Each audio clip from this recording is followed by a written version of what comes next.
Physics का एक question है जिसको हम सॉल्व करते हैं और ये नीट के लिए इंपॉर्टेंट है, फॉर्मूला बेस्ड क्वेश्चन है, थोड़ा सा कंसेप्ट है इसमें। हमारे पास एक प्रिज्म है जिसका प्रिज्म एंगल 60 डिग्री दिया हुआ है, प्रिज्म एंगल 60 डिग्री दिया हुआ है। अगर कोई लाइट रे नॉर्मल से आई एंगल बनाते हुए इस प्रिज्म पर इंसिडेंट करती है, ये अगर इंसिडेंट करती है इसमें, तो फर्स्ट रिफ्रैक्शन के बाद ये R1 एंगल पे जाती है और दूसरे सर्कल पे जाके R2 एंगल पर फिर जाके इंसिडेंट करती है और उसके बाद ये बाहर निकलती है, जिसको हम लोग इमर्जेंट रे करते हैं, इमर्ज करती है। यहां पर इमर्जेंट रे होती है, इमर्ज कर दी। तो कह रहा है कि आई की जो है मिनिमम वैल्यू कितनी हो कि लाइट वहां से टोटल इंटरनल रिफ्लेक्स हो जाए। मतलब find the value of I such that the light is totally internal reflected, total internal reflected from the second surface. इस सरफेस से लाइट क्या होनी चाहिए? टोटल इंटरनल रिफ्लेक्शन होना चाहिए। मतलब इस लाइट को इधर ना जाके उसको इधर आना चाहिए। क्वेश्चन समझ लीजिए, जब ये आई की वैल्यू कितनी हो कि लाइट बाहर ना जाए, इमरजेंट ना करे, वो फिर से इधर जाए और इसी में क्या हो जाए, टोटल इंटरनल रिफ्लेक्शन हो जाए साहब, फिर वापस उसी मीडियम में चली जाए। तो आई की वैल्यू हमें फाइंड करने हैं। जहां पे हमें कुछ और वैल्यू दिया हुआ है, इसका refractive index mu equal to 1.524 दिया हुआ है। इस प्रिज्म के मटेरियल का रिफ्रैक्टिव इंडेक्स 1.524 दिया हुआ है, प्रिज्म एंगल 60 डिग्री है। तो हम लोग जानते हैं पहले टोटल इंटरनल रिफ्लेक्शन का कंसेप्ट। तो टोटल इंटरनल रिफ्लेक्शन का कंसेप्ट जानने के लिए हम लोग ऐसे कहें कि कब हो सकता है। अगर मान लें कि इधर एयर है और ये कोई मीडियम है जिसका रिफ्रैक्टिव इंडेक्स म्यू है, अगर यहां पर कोई भी लाइट सोर्स है, ये कोई भी बल्ब है, कंसीडर करते हैं बल्ब है, अगर यहां से लाइट आई, ये लाइट यहां से जब आएगी तो इसे पड़ेगी। अगर इसे पड़ती है तो क्या होगा? जनरली हम जानते हैं कि इसे पड़ेगी तो ये इधर रिफ्रैक्ट हो जाएगा। और क्या करें, अब इस एंगल को, ये θ1 है, अगर इस एंगल को बढ़ा दें, ये एंगल बढ़ गया, एंगल बढ़ाएंगे, हमें पता है स्नेल्स लॉ ये कहता है sine I upon sine R equal to refractive index. मतलब मटेरियल का रिफ्रैक्टिव इंडेक्स कांस्टेंट है, एंगल ऑफ इंसिडेंस बढ़ाएंगे तो एंगल ऑफ रिफ्लेक्शन अपने आप बढ़ जाएगा। मतलब ये जो एंगल था R1, ये θ2 करने पर एंगल θ1 क्या है, θ2 ग्रेटर देन θ1 है। इसका मतलब ये एंगल भी क्या होना चाहिए, ये एंगल भी बढ़ जाना चाहिए। ऐसे ये बढ़ गया R2 में, यहां आ गया R2 is greater than R1, ये हमारे पास तो आ गया।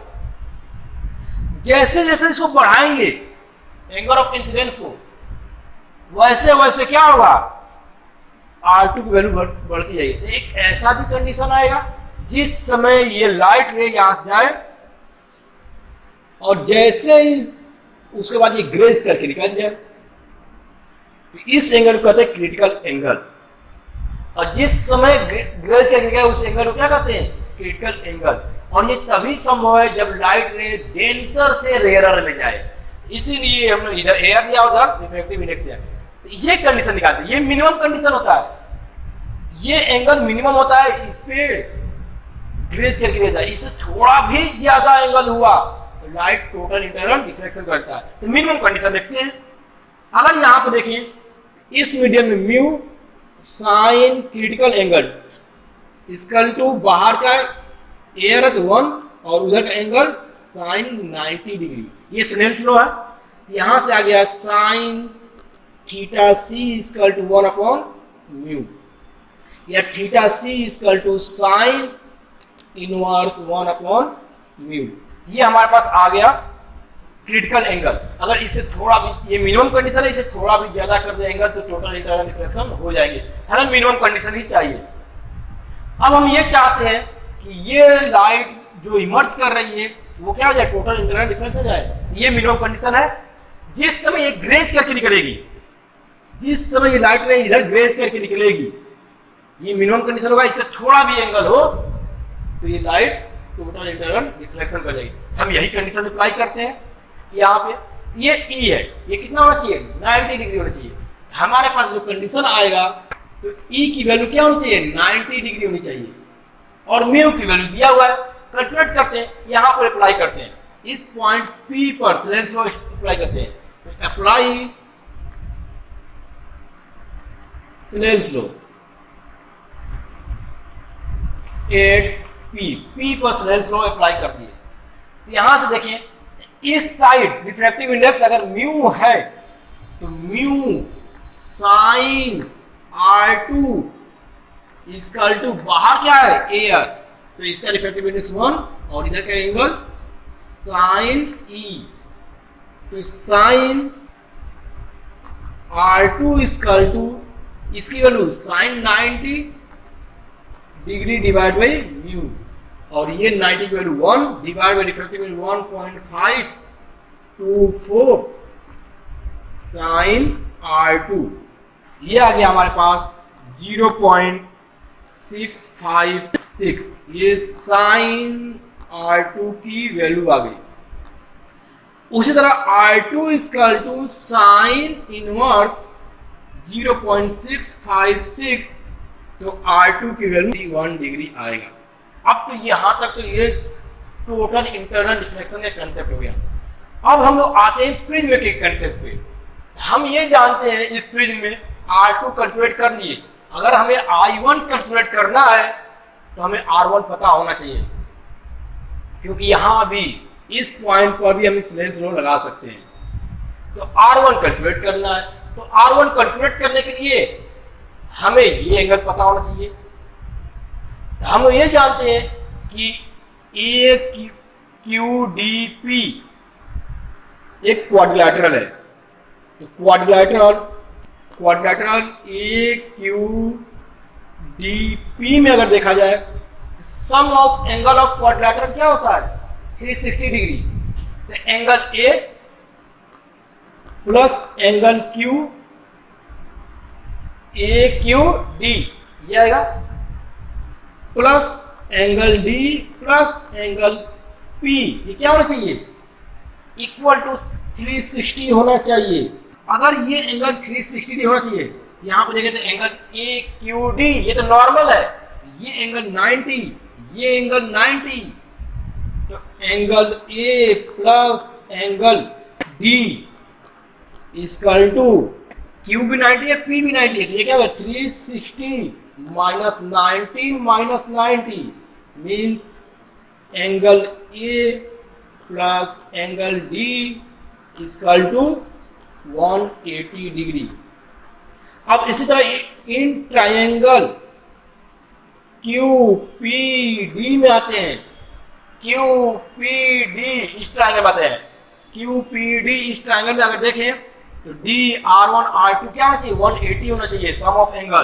तो R1 plus R2 plus angle D equal to 180 degree होना चाहिए। अब D का तो यहां से वैल्यू पता है, निकाल के यहां पुट कर दें, तो R1 plus R2 plus D की value 180 minus angle A equal to 180 degree.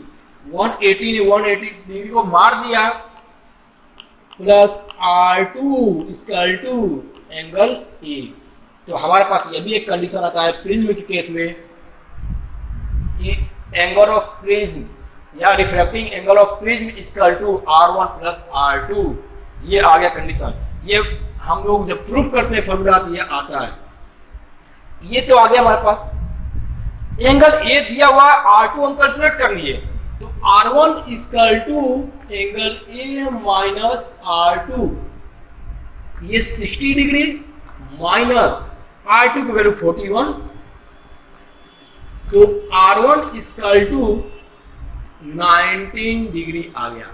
R1 की वैल्यू कैलकुलेट कर लिया। अगर R1 की वैल्यू कैलकुलेट करनी है तो R1 निकल गया। अब यहां से अप्लाई करते हैं Snell's law. Apply Snell's law at Q point पे स्नेल्स लॉ अप्लाई करते हैं। यहां लिखते हैं इधर क्या है, एयर का refractive index 1 sine i equal to mu, fringe का refractive index mu sine R1। अब हमें R1 की वैल्यू पता है, आई कैलकुलेट करना, sine i equal to 1.524 into R1, sine 19 की वैल्यू निकाल कैलकुलेट करते हैं। साइन 19 की वैल्यू हो गई 0.3255, ये जो है साइन 19 की वैल्यू है। मल्टीप्लाई करते हैं इसको, तो मल्टीप्लाई जब करेंगे इसको ये आ जाएगा 0.484, तो साइन आई इक्वल टू 0.484, तो i equal to sine inverse 0.484, sine inverse 29.74 degree आ जाएगा। ये हमारे पास मैच। अब ऐसे क्वेश्चन करने के लिए हमें इतना बड़ा क्वेश्चन करने की जरूरत नहीं, नीट में हमें टाइम ही कहाँ मिलता है इतना कि हम करेंगे। तो इसके लिए हम क्या करते हैं, इसके लिए हमें ये वैल्यू तो याद होनी चाहिए, ये कंडीशन भी याद होनी चाहिए। अगर हमें ये कंडीशन याद है तो यहां से 2 लाइन में हम ये कैलकुलेट करेंगे, और ये याद है तो 2 लाइन में ये कैलकुलेट करेंगे। मतलब 4 लाइन के क्वेश्चन है, 30 सेकेंड में या 35 सेकेंड में क्वेश्चन ये सॉल्व हो जाएंगे। इतना बड़ा प्रोसेस करने की हमें जरूरत नहीं होगी। तो आपको इतने एग्जाम में या तो इनकी वैल्यू दी होगी, या तो इन सब की वैल्यू एग्जाम में दी होगी, या कोई ऐसा नॉन वैल्यू देगा जिसपे आप आसानी से कैलकुलेट कर सकते हैं। जैसे आपके पास एंगल 30 डिग्री दे सकता है, इसकी नॉन वैल्यू होती है 45 डिग्री दे सकता है, इसकी भी नॉन होती है। इसकी क्या होती है, साइन वैल्यू होती है 1/2, इसकी वैल्यू होती है 1/√2।